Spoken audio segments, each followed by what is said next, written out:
Hello and welcome to The Shift, the podcast that aims to tell the no-holds-barred truth about being a woman post-40. Created and hosted by me, writer and broadcaster, Sam Baker.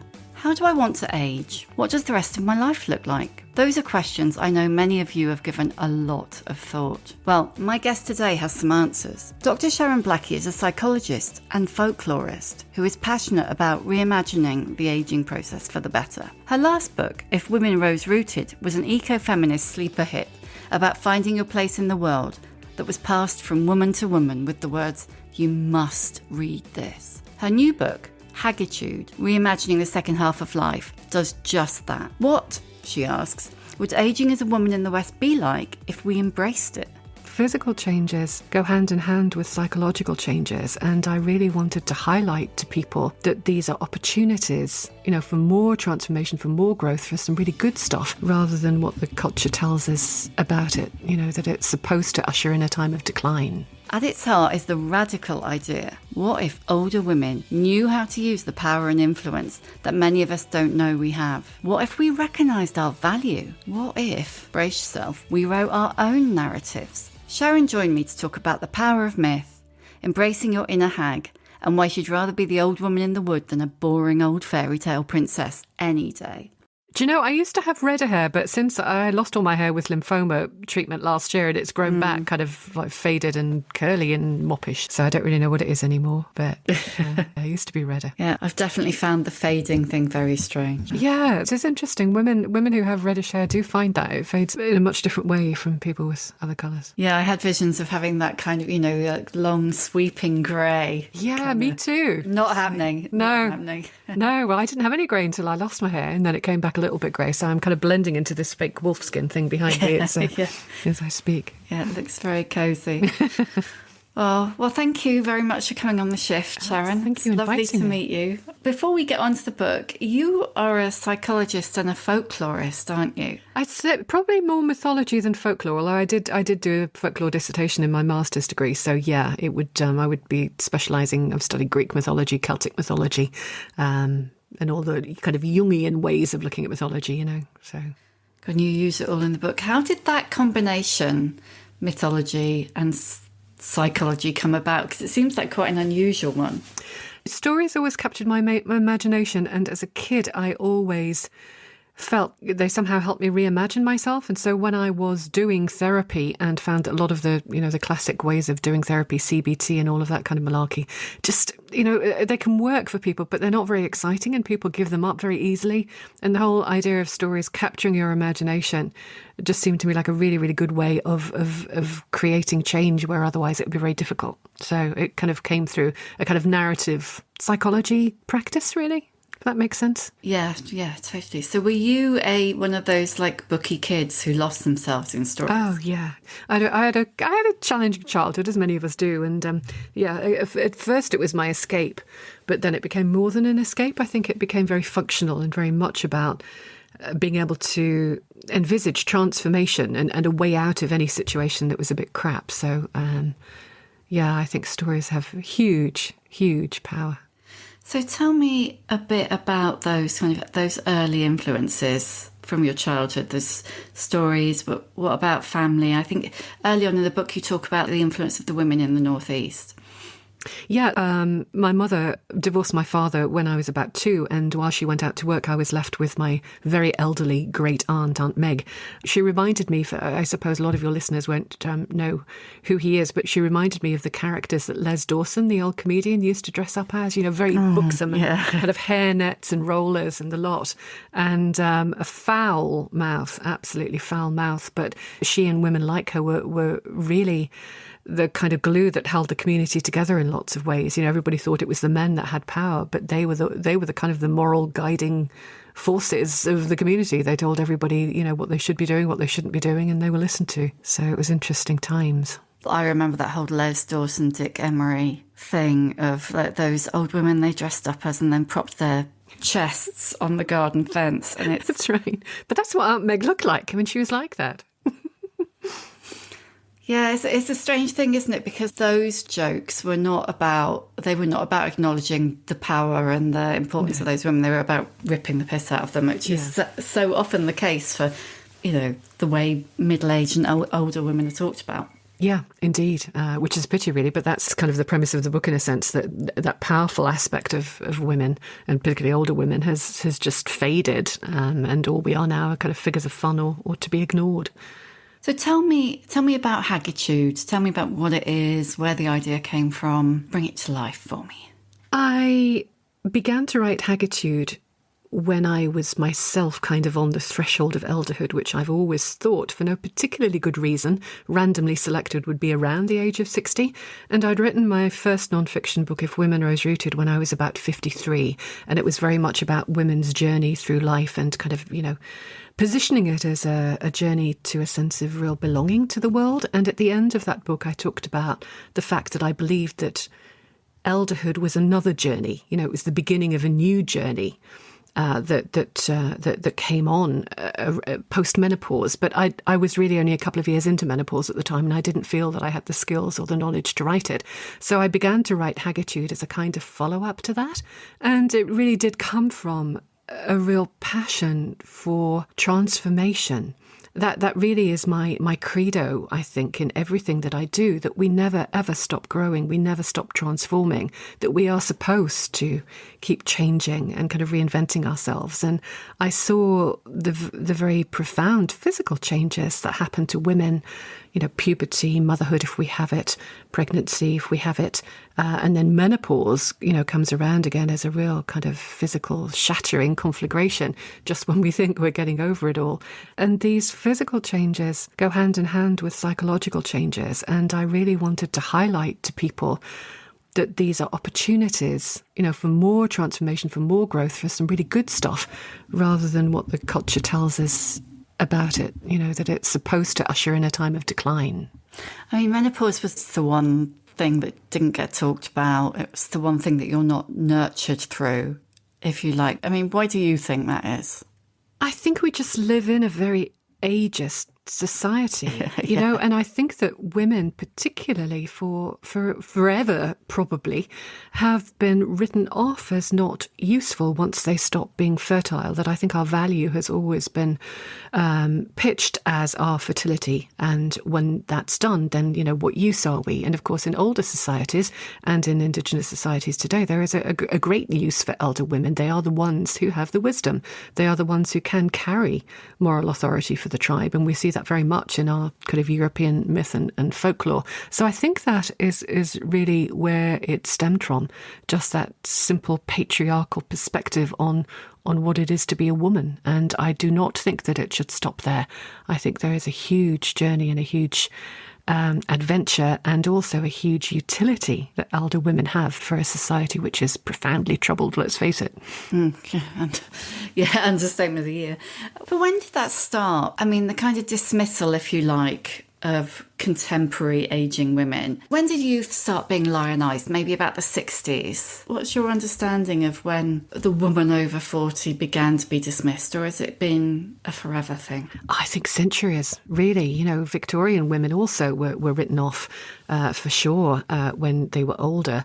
But I think it started way back when Christianity started to appear in these islands, because if you look at all of the old stories, the pre-Christian stories, you see grandmothers, you see old women creating and shaping the world.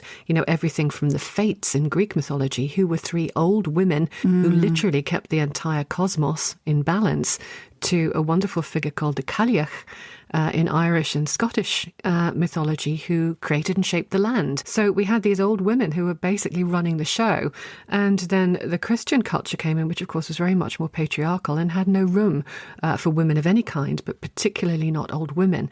And I think we can see that continuing as well through the medieval period, and particularly the period of the witch trials, where, old women, particularly who did not have husbands and families around them, who were alone, were kind of seen to be on the fringes of the structures that kept that society going. Nobody quite knew what to do with them, and so it was a little bit frightening. And if they weren't within the structures of the church and society, then they were probably going to be challenging them. And I think all of that, became compounded over the centuries that we got in the mess that we are now. It strikes me, listening to you and having read Hagitude, it strikes me that older women have, or could have and did have power that was frightening and had to be suppressed. I mean, that definitely seems like the situation with the witch trials. I think there is a sense in which perhaps when one gets older, in a sense, you have less to lose. You know, you don't have skin in the mating game anymore. Yeah. So you're not trying to be attractive. You're not trying to please. And I think there is something, again, in that menopausal physical shift that pushes us towards a kind of truth-telling. You know, not just blurting out rude stuff for the sake of having a voice, but to call out things that you know perfectly well are not going to go well in the culture or the village or whatever. And I'm sure that was seen as rather threatening. You know, those guys didn't like outspoken people. They liked everybody to toe the line. Tell me a bit, if you can, about your own experience of menopause. What were your symptoms like? It was a little bit different for me than for many women because I had been taking the pill for years for endometriosis. And I'd always said to my doctor, I'm going to come off it at 50 no matter what, because, the risks really go up once you're past 50. So I came off it, and I guess a little bit of menopause had probably been happening in the background. So I didn't have really awful physical symptoms. I had hot flushes and still do, which were fairly radical. Oh God, still? How long is that? 11 years, but I mean, they're not nearly as bad as they were back in the day.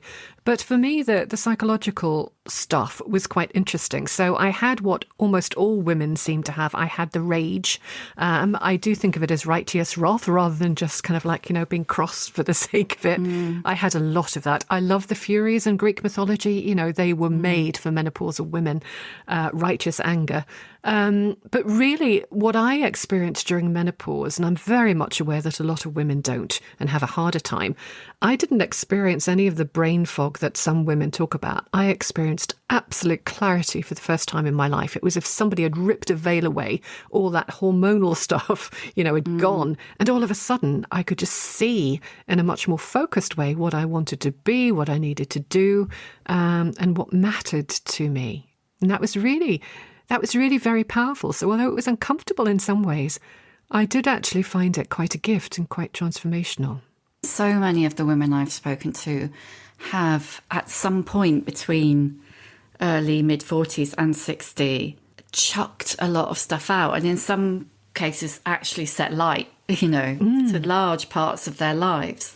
Do you think that transformation, that kind of, is individuation the right way to put it?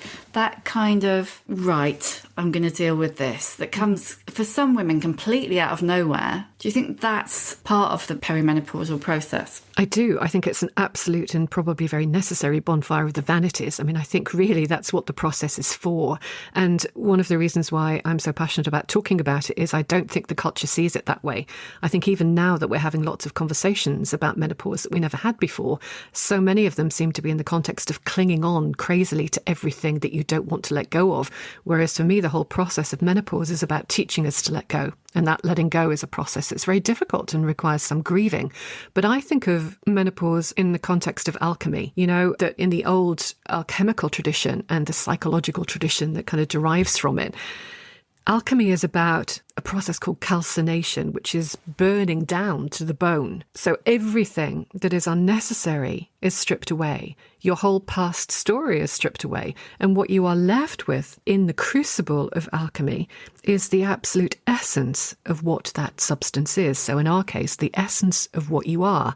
So when everything that you once held dear has been stripped away, what's left? And that to me is the journey, the interesting part through the second half of life. It's a process of profound discovery about who we are and what gifts we bring to the world. And that's quite exciting, I think, if we can only learn to see it that way rather than as a, really uncomfortable process that is only really intended ever to usher in a time of decline. I think that's the trouble, isn't it? Like you say, despite the fact that we are having conversations now that we weren't having even 2, certainly 3, 4, 5 years ago, there still is, a slight sense. I mean, I still have people, not many, but I do still have people messaging me on social media saying, can you just stop talking about it? It's scaring me. It's like, what? Why is it scary? It's coming regardless. It might be bad. It might not be bad for a while. You might not even notice. You might be lucky, But why are we afraid of change? I think because it really is presented as a time of decline.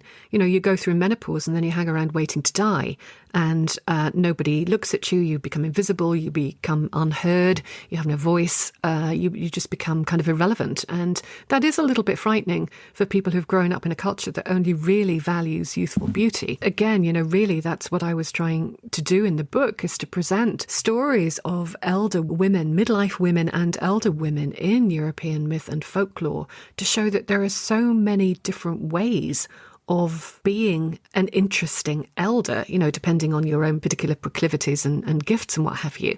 We have all kinds of different old women. We have tricksters, we have truth tellers, we have fairy godmothers and mentors. We have women who literally weave the world into being. We have all kinds of lovely stuff out there.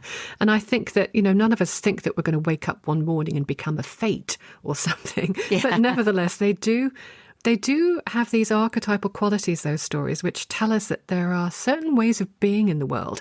And what I try to do in the book is to kind of moderate the myth and the fairy tale with examples of real life women who fulfill those roles as well. So I think if we can only insert into this really negative cultural discourse the idea that there might be some really kind of slightly magical things to look forward to, then people perhaps won't fear it quite as much.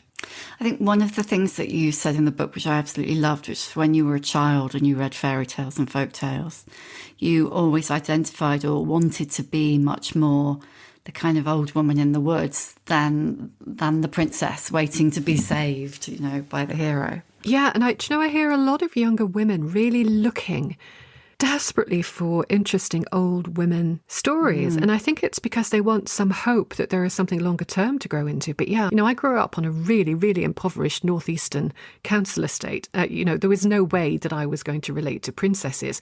But the old women, and perhaps it was because of those strange old women that I grew up with, the old women who kind of knew the world and knew what was required for the hero and the heroine to transform. Maybe I was just kind of like, you know, already a psychologist. I saw them as kind of elder psychologists or something, and that's what I wanted to become. But yeah, I found that very, very much more exciting than the pretty princesses. Those characters, whilst they are usually evil or in some way a facilitator, or they're never the subject, they are, and I say this now from a point of view of 56, they are much more interesting. They're not the kind of one-dimensional. They're not straightforward characters. And I think maybe as well, that's why society has a problem with you when you're older, because they don't really know what books to put you in anymore. Indeed. I mean, if you look at one of my favourite characters is Baba Yaga, you know, from the Russian folklore, who normally is approached in her house on chicken legs in the woods by someone looking for fire or a gift from her. But she tests them, and she tests them to the point of death.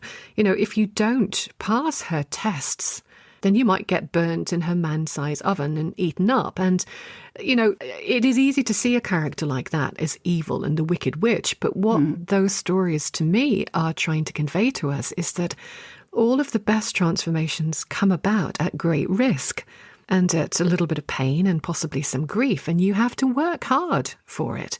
And, you know, in most of the stories, they don't get eaten. They do work hard. They find their way through. But this idea of Baba Yaga as the great kind of cosmic initiator into a new phase of life, I think is a really great one. I'd love to be Baba Yaga. I don't really care about Vasilisa, the little girl who comes to her looking for, you know, for fire to carry home.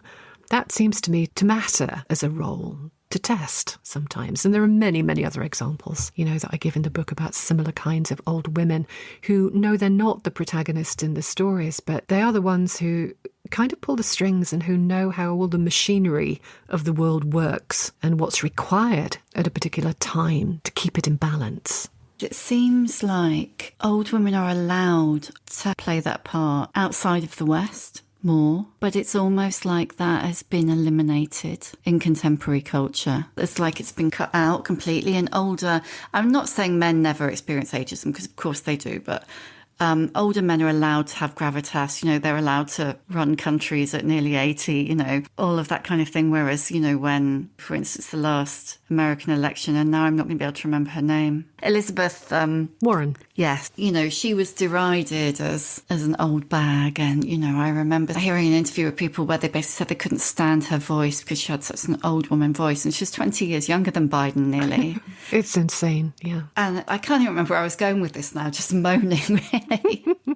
But it almost feels like that role has been removed in the West. I was reading the book and I can't work out why, but like you say, it probably goes back centuries. And, it's a question, I suppose, of how we go about reclaiming it, but not reclaiming it in a way that fits with some old societal message, but in our own way. Indeed. To me, the point of these old stories is not to try to create a world that was, functional 500 or 1,000 years ago. Yes, some dreadful feudal society. Exactly. I mean, that would be foolish, but that's not really what those stories were for. I mean, they clothe the stories in what makes sense at the time, but the meaning of the stories, the imagery of the stories, the archetypal characters of the stories can very, very easily be imported into our world today and made relevant for our world today. That is the whole point of archetypes. They are universal.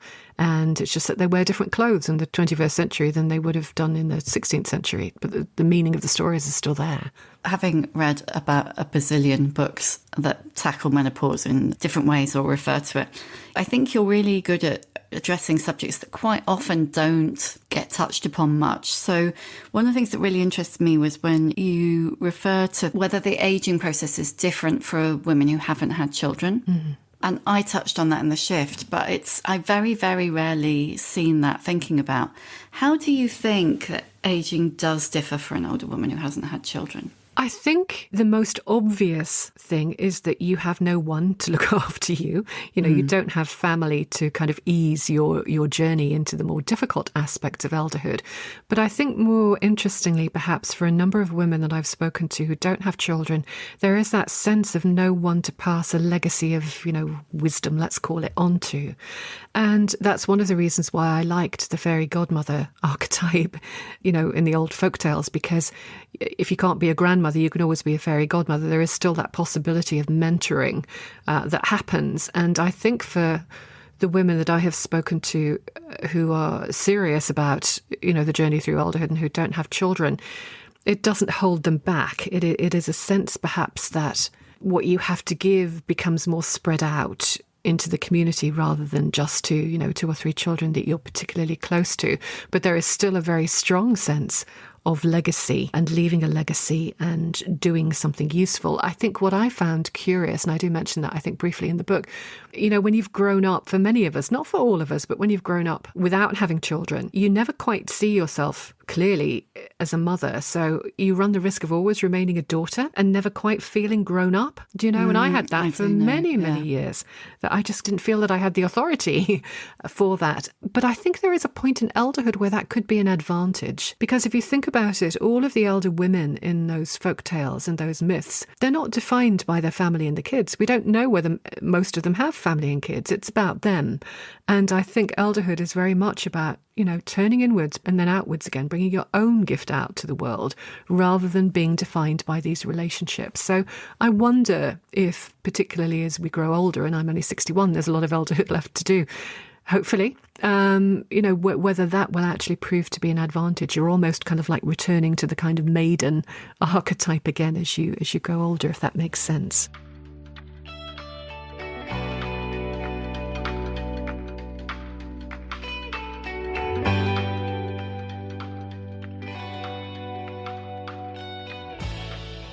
That's a really interesting notion, because the point you were making about kind of being like a permanent daughter and feeling like you don't have the authority, I think there's also a sense that does definitely come from within, but it also comes from without. There's a kind of ongoing sense that you are somehow selfish if you haven't had children, that you're not a grown-up, actually, that you're not part of this grown-up world. Yeah.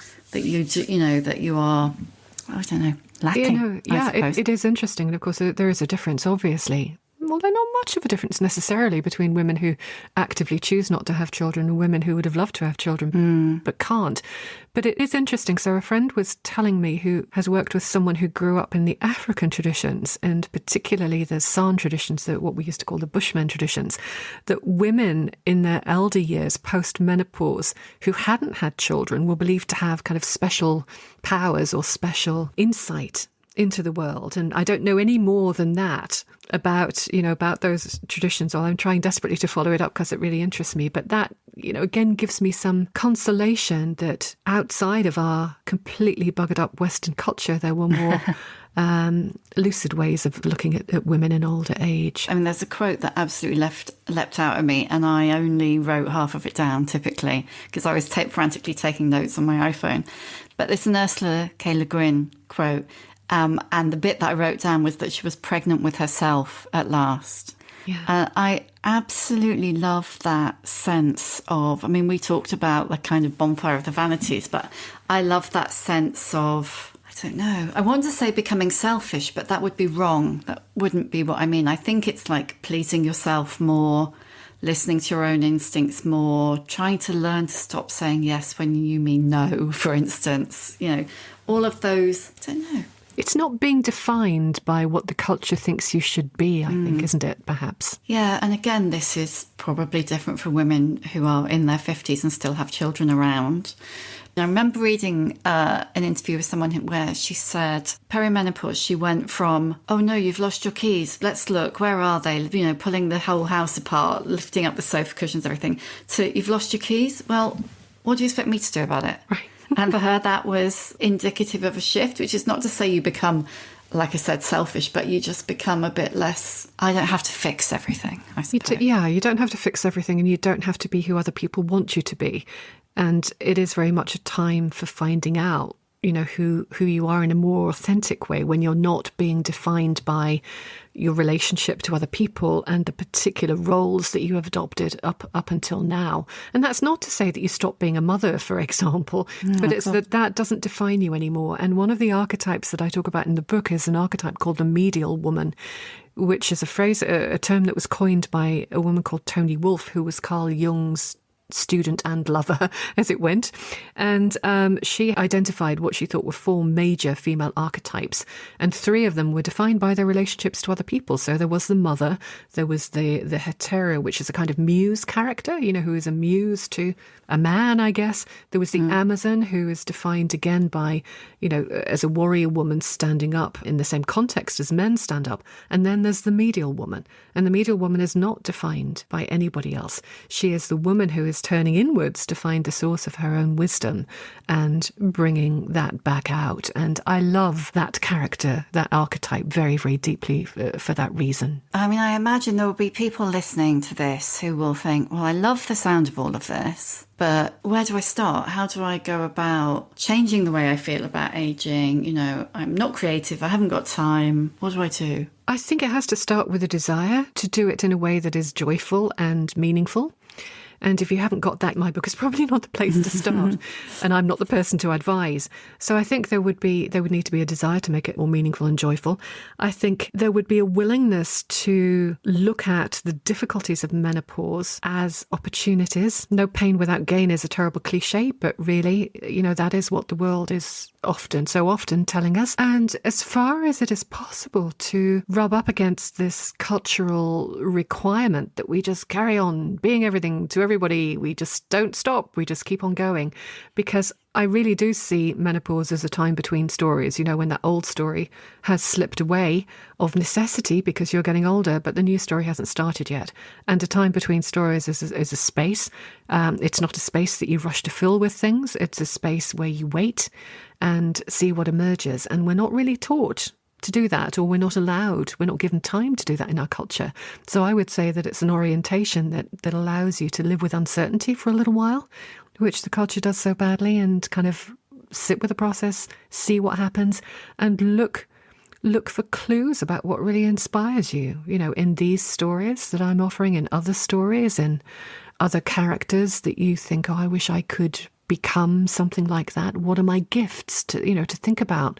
And I don't mean skills, I mean gifts. Who are you?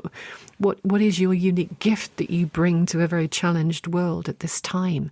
And I think if we can just orient ourselves to entering menopause in that way, it really does all fall out in the wash. It happens, the magic happens, without you really trying very hard. I definitely agree. I definitely feel markedly different at 56 than I did at 46. But one of the things that strikes me every time I talk about this really is how much of it is about unlearning so many things that we've learnt. Like you touched on rage earlier, and, rage is judged in women. I think actually you use a statistic that I also used from Soraya Chemeli's book about the way that angry girls are judged even by small children versus angry boys. And I think, we're taught to put out fires, as you put it, to not be angry, to be a good girl, to not be selfish. And then as we get older, we're taught that busy is good, doing is good, achieving is good.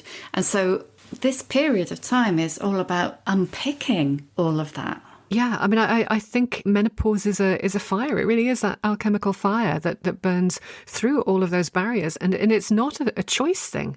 I don't think any of us chooses to become angry in menopause. It's not just like, the fact that the societal pressures have built up over 40, 50 years or whatever it may be, and now they're bursting. I think it is just, women just get tired. Women just get tired, and while all this great physical stuff is happening, the barriers are just broken down, and the rage that we probably should have been expressing for many, many years just comes out. But I do think of it, rage has different faces, and just kind of lashing out anger, which is kind of natural again after having it pent up for decades, isn't the best way to do it. But if you can kind of use your rage, and it does then become what I call righteous wrath, that you channel that rage into something that actually matters, and that's something that is going to be constructive, then again, you're kind of harnessing this thing that is going to come and happen to you, whether you choose it or not. Yes, I don't know about you, but for me, that kind of uncontrollable anger was really something very much in the worst perimenopausal years. And that as that passed, it became much more, as you put it, righteous, more productive. Very much more productive, yeah. But at first, I don't know that I even really necessarily knew at the time what was happening. But I just wasn't taking any crap anymore, particularly, I guess, from men, because we've all taken enough over the years by the time we get to that age. So, yeah, it's a thing for sure. One of the things about your own personal experience is you got very much more in touch with nature, didn't you? And that's what your previous book, Women Rose Rooted, is really about.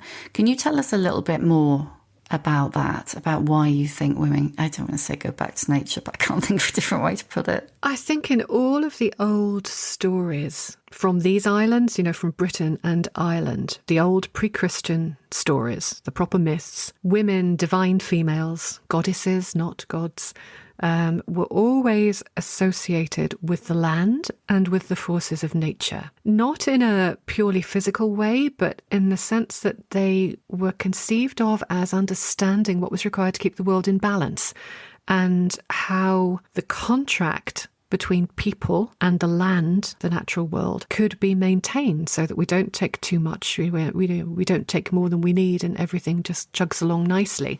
And when I came across that old mythology in a very much deeper way than I had when I was a child, I was in America at the time and trying to break out of a corporate existence and kind of, reinvent myself on my third midlife crisis at that point.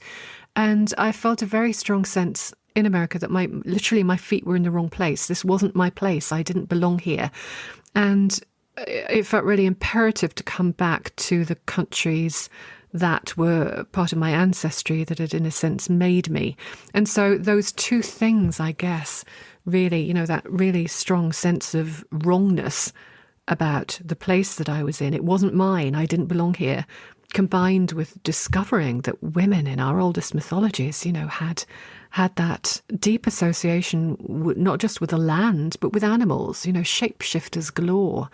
They would as easily become a crow as they would take on human form, because it's a different kind of wisdom.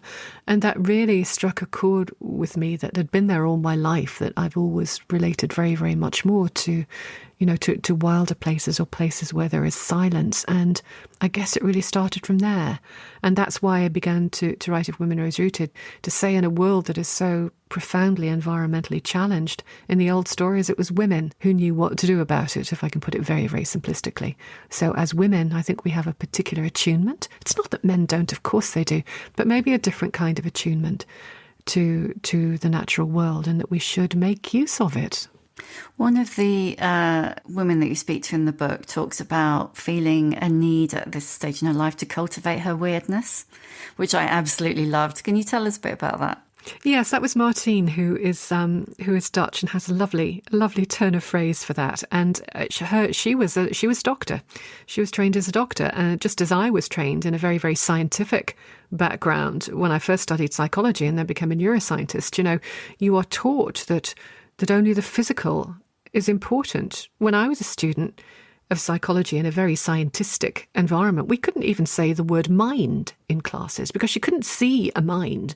A brain was okay because you could see it and you could probably cut it open. But a mind, just like, wow, what's your evidence that there's a mind? It was insane. And so, that was extreme. But nevertheless, when you grow up in this world that tells you that imagination is something to be cut off once you grow out of childhood, once you grow up, you're not allowed to imagine anymore, then you kind of buy into that. And Martine, my friend, just as I did, found that as she became older, it was happening to her anyway, that kind of strange basket full of longings for something that has a bit more meaning, something that has a bit more mystery, something that has a bit more life to it, just kind of came whether she wanted it or not. And it was a long time for her, a long period for her, just as it was for me, to grow into being able to express that without feeling really weird in the world that, in the medical world that she was in. And I think that is a challenge for many of us, where the imagination, the kind of mystery, the mystic sometimes side of life is just not taken seriously in an uber rationalistic culture. No, and it's increasingly not valued. Yes, but I do think that is shifting a little. So, when I wrote If Women Rose Rooted, what would that have been now? I was writing it in 2014. It was published in 2016. There was no way that book got mention in the mainstream media at all. Fairy tales, come on. You could write that as fiction. So if I wrote fictional fairy tales, they would get good coverage. But to write about that having meaning in your life, no way. That just was not going to happen at the time. And now things have completely changed. So with Hagitude, there is very much, it's just not a barrier anymore. That idea that you would write about maybe a little bit of spirituality as being necessary as you go older, that you would write about myth and its importance in your life. So I think slowly, very slowly, something is shifting as more women just start to kind of come out. And not just women, there are great male writers out there too, who increasingly use myth in their writing and value myth in their writing. So yeah, something is changing. I'd like to just ask you a bit, if you don't mind, about your cancer, because you were diagnosed with cancer while you were writing this book, weren't you? Yeah, it was great. As if some old woman in the sky had said, "Ha, you want to write about elderhood? I'll teach you about elderhood." Yeah. So, okay, thank you. Yes, so I was diagnosed with lymphoma when I was 60, just about 18 months ago. And, the journey has this inevitable ending. We are going to die at the end of it. So we know what the ending is. And one of the things that bothers me, and has bothered me for a long time, is that another conversation that we don't have very easily in our culture is about death. And I felt very strongly, because of the timing and other kind of, situations in my life, that journey through an aggressive form of lymphoma, which happily was very treatable, was in itself an initiation. It was an opportunity to do what I think menopause hadn't quite achieved for me. I was one of those that was going to carry on doing, all the way to the end. And it was a real opportunity to do that bit again where you say, okay, what matters? What matters? If I were to die at the end of this, what would I be doing with this day? What would I be doing with the rest of my life? And it was intensely clarifying. It was curiously joyful. I think there is a funny thing about befriending death, and I don't mean that in a woo-woo way. I mean, in a very kind of visceral way. You have to take death by the hand and let her sit down at your table and just accept that one of these days, there's going to be a bigger meeting. And I do think, although it sounds very cliched, and I really don't mean it to be, but words are tricky, that I found very much more joy and clarity in the everyday from having had that brush with death, as if you can only live meaningfully when you really accept death as an inevitable outcome and you're not constantly hung up on when it's going to happen to you. And I think if, as women entering into elderhood, we can also have these conversations about death and how we come to terms with it. Not, I don't mean the end of life stuff and how you actually physically die, but how you walk through those last decades of life knowing that, that it could come at any time. So I know it sounds crazy perhaps, but it was a gift. I wouldn't give it back. It taught me everything I needed to learn at that point. Everything has changed since then, and I feel very joyful about it all. It's really fascinating because it's the last chapter of the book. Did it make you want to go back and re-look at all the rest? Well, I wrote most of it while I was undergoing chemotherapy. Right. I'd only just really begun. And then, we moved to Wales and landed in a new house from Ireland, an international relocation on the first day of the first lockdown. So that, that was really great too. So everything had been interrupted. And then when I was doing the chemotherapy, chemotherapy for blood cancer is pretty brutal because there is no surgery. So it's all on the chemicals. I thought, okay, I'm stopping everything else. And I'm just writing this book. So all of the things that I say should happen during menopause probably happened for me at that point. Everything was stripped away. And it was just like, okay, what do I actually enjoy doing? What am I doing because I feel obliged to do? Because I don't like to say no to people if they invite me to do something. But what do I actually want to do? And what have I got to say? And that was part of the gift of it, I think, as well. Just that intense clarification of what matters to me and what I think I'm here to do. Are you in remission now? Yeah. It is treatable for most people. And it would be, I guess, just over a year since I stopped treatment. So at 2 years, they kind of write you off and tell you to go and have a nice life. But yeah. Brilliant. Thank you. I'm just going to ask you the questions I always ask at the end now. So firstly, what's your emotional age? My emotional age? Oh my goodness, I have no idea how to answer that. I think it's fairly congruent with my physical age. Sometimes I feel older. I think I've felt older emotionally all my life than I actually was physically, but I think I've probably just lightened up a bit now and probably let my physical self catch up. Give us a book recommendation. I mean, you must be able to give us millions of book recommendations, but it could be one that's made a big impact on you earlier in your life. It could just be something really good that you've read recently. I would say one of the books that completely transformed my way of thinking, and particularly in relationship to the natural world and the importance of belonging to it, would have been D.H. Lawrence's The Rainbow, which I studied at school for A-level when I was 16.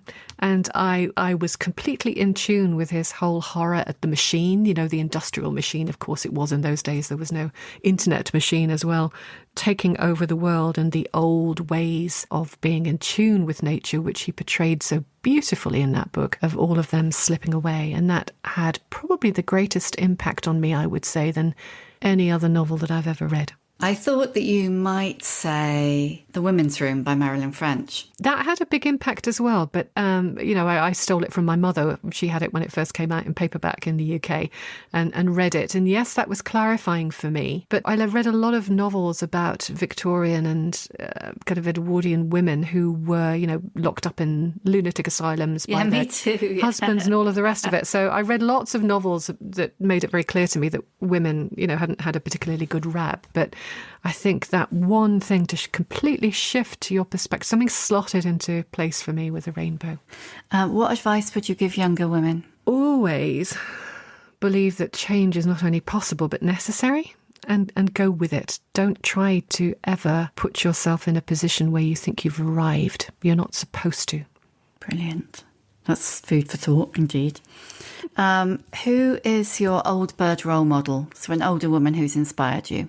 Can it be fictional rather than real? Yeah, totally. Terry Pratchett's Granny Weatherwax. I love Terry Pratchett's witches, and I propose to model my old age on that very down-to-earth, slightly outspoken, grumpy, but very grounded old granite witch in his books. Brilliant. What's your superpower? Oh, gosh, I don't know. Joy. Why is that? It's not a kind of always look on the bright side. I don't mean that, but... Yeah. no matter how things get, I can always find joy in just the real basic functioning of life. You know, birdsong, trees, flowers, wind, what have you. It's not something I have to work at. It's just no matter how bad it gets, that just brings me right back to a sense of joy that this remarkable world is out there and we're a part of it. And lastly, how many fucks do you give? A lot about some things, a lot about the state of the world. 3. Whatever that means. 3 is a good round number. Are those 3 aimed at anything in particular? I don't really know how to answer that, to be honest. How many fucks do you give? Oh, I don't know. I think I'm one of those people who wants to give none, but actually gives a lot. Yeah, I think that's probably what I am too. So probably 3 is too small. But it would be very much about the state of the environment and the ways that people allow themselves to be kind of, sucked into a virtual world. Here we are talking on our computers rather than actually getting out and experiencing it properly. Yeah, that's a whole other conversation. Yes. Yeah. We've got another hour. Thank you, Sharon. It's been really lovely to talk to you. Thank you. It's been lovely to talk to you too. Thank you so much for inviting me. Thank you for listening. You can hear a new episode of The Shift with Sam Baker each Tuesday, wherever you get your podcasts. If you like what you hear, please do rate, review and follow, because it really does help other people find us. And if you'd like to support The Shift, please consider becoming a member. Find out more at steady.media/The Shift.